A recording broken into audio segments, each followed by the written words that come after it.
बेचे, कबाड़ी वाले के पास उसे रख दे, या फिर कोई हम कचरा वाला उससे डस्टबिन बना ले किया जाता है, या उसके बारे में जो अभी सर लोग बताए क्या समझे, फीडबैक दोगे ना जी?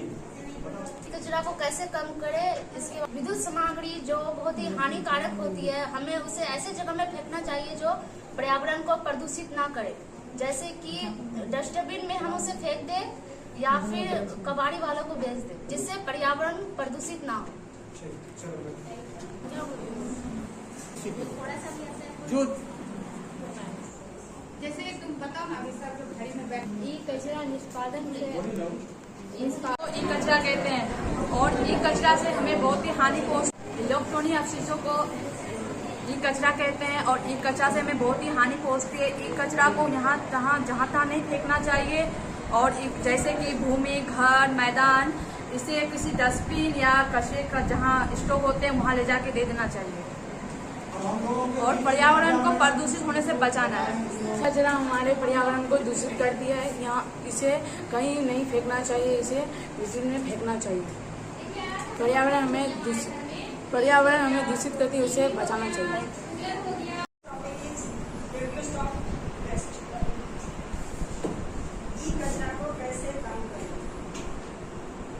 अभी तो सभी के यहाँ उपकरण होगा, सबके यहाँ fridge, cooler, laptop, mobile phone, tablet सबके यहाँ अवेलेबल है जी है। अरेंजिंग ऑर्डर उससे हम लोग का, जैसे हम लोग यहाँ लैपटॉप है, कंप्यूटर है, पहुंचा दें जहाँ पे क्या करे वो पर्यावरण को प्रदूषित ना करे, ठीक है। तो कचरा कोई भी रहे, घर के कचरे रहे चाहे खाना पीना का ही कचरा क्यों ना हो, टीवी है खराब हो गया है, नहीं चलता है, ई कचरा है, ठीक है।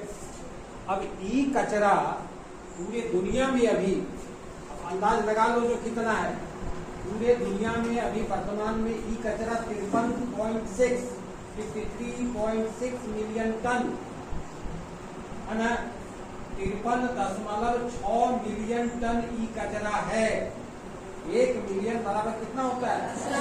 10 लाख। तो 53 मिलियन सोच लो कि कितना हुआ है ना, 53 को 10 से गुना कर देंगे, उतना लाख हो गया टन, उतना लाख टन ई कचरा है अभी पूरे विश्व में, ठीक है। अब इसमें क्या होता है कि जो इलेक्ट्रॉनिक्स जो गुड्स है, जो इलेक्ट्रॉनिक सामान है, उसमें हैवी मेटल्स है ना, धातु का यूज किया जाता है, और साथ ही साथ केमिकल्स का यूज किया, जमीन में जाएगा, हवा में जो वाष्पीकरण होगा तो हवा में जाएगा, है ना। अब वो जमीन को क्या करेगा?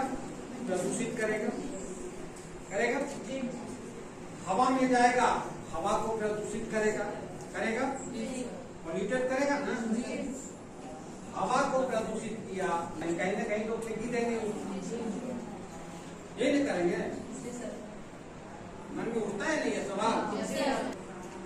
तो इसके लिए 20 टका केजी में वो लोग खरीद लेता है, बदले में कोई सामान भी दे देता है या कोई पैसा देता है, तो उससे कांटेक्ट करना चाहिए, है ना।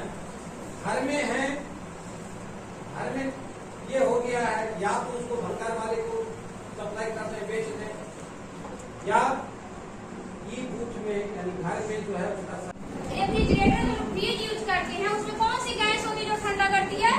उसमें अमोनिया गैस का प्रयोग किया जाता है। NH3 होता है, यानी कि नाइट्रोजन का एक परमाणु और हाइड्रोजन